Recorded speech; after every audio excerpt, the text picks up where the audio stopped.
안녕하십니까? 더 큰 경제적 자유를 추구하는 다산앤피플 시작하겠습니다. 지난 19일 서울시와 정부는 강남 3구와 용산구 아파트 전체를 토지거래 허가구역으로 묶는 부동산 대책을 발표했습니다. 집값이 급등할 조짐을 보이자 화들짝 놀라서 더 강력한 규제 카드를 꺼내든 것입니다. 토지거래 허가구역을 특정 동 단위가 아니라 구 단위로 발표한 것은 전례가 없는 일입니다. 오세훈 서울시장은 고개를 숙이고 사과했습니다. 오세훈표 정책의 한계와 민낯을 보여준 것인데, 아마추어리즘 같은 정책으로 정치적 역량에 의문표를 던졌고 이미지에도 큰 타격이 불가피하게 됐습니다.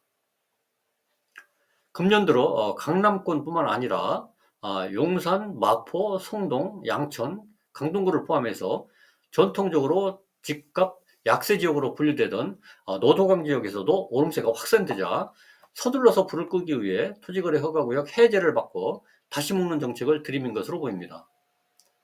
오세훈 서울시장은 앞서 지난 1월 연초에 토지거래 허가에 대해서 그동안 풀고 싶었고 당연히 풀어야 한다고 했습니다. 토지거래 허가제는 땅 투기를 막기 위한 취지로 당초 시작됐지만 문재인 정권 때부터 집값을 잡기 위한 수단으로 변질되면서 과잉 규제 논란이 끊이지 않았습니다.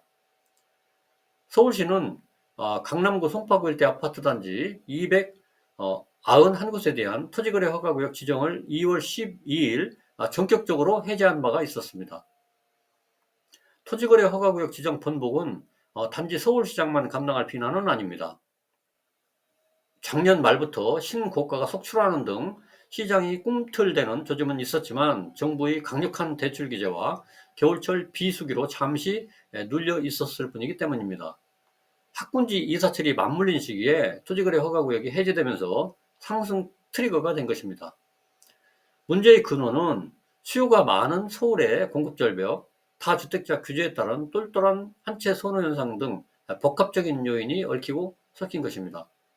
반시장적 규제 철폐를 외쳤지만 결과적으로는 오히려 추가 규제를 초래했다는 점에서 오세훈 서울시장은 행정적 정치적 책임을 피할 수 없게 됐습니다. 박상우 국토교통부 장관도 국회에서 반시장적 규제 해제에 동의한다고 밝힌 바는 있습니다. 강남 3구와 용산구 아파트 2200개 단지에 6개월간 우선 토지거래 허가 제도를 적용하기로 발표하면서 갭 투자가 막힐 것으로 보이고 이번 조치의 효과가 시장에서 즉각 나타나고 있습니다.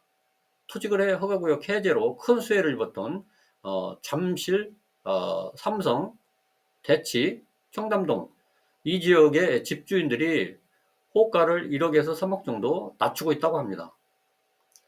토지거래 허가구역 규제가 24일부터 시행되는 만큼 매도를 서두르는 집주인들이 늘어나면서 매물 숫자가 증가하고 있다는 것이죠.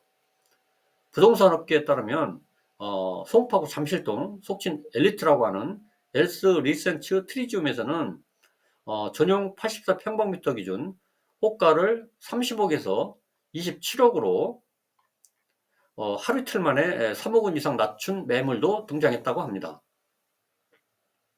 잠실 엘스는 작년 말까지만 해도 27억 원대 거래되다가 지난달 토지거래 허가구역 해제 수혜단지로 꼽히면서 30억 5천만 원의 신고가로 거래가 체결되기도 했지만 약 2달 만에 작년 가격대로 원위치된 것입니다. 토지거래 허가구역으로 지정되면 주택을 매수할 때 2년간 실거주 의무가 적용됩니다. 그러므로 전세를 끼고 주택을 사는 갭 투자가 원천적으로 차단되는 셈이죠. 그런데 집을 팔아야 하는 집주인 입장에서는 이번 규제가 청천벽력 같은 소식이 될 수밖에 없습니다. 집을 갈아타려고 이사갈 집을 매수했지만 아직 기존 주택을 처분하지 못한 집주인 입장에서는 전월자의 집이 팔리지 않을까봐 전전긍긍할 수밖에 없는 처지가 된 것입니다. 토지거래 허가제를 다시 확대해서 집값이 잠깐 주춤한다고 해서 정책 약발이 먹혔다고 하던가 만병통치약으로 착각해서는 곤란합니다. 정상적인 매매 거래가 위축되면 필연적으로 전세 가격이 오릅니다. 전세 가격이 올라서 매매 가격 대비 전세율이 오르면 갭 투자를 할 수 있는 유인은 되려 커지게 됩니다. 부동산 정책은 단기적인 효과보다 장기적인 방향성이 중요합니다. 수요와 공급 불균형을 해결하지 못하면 주변 지역이 더 크게 오르는 풍선 효과가 나타납니다.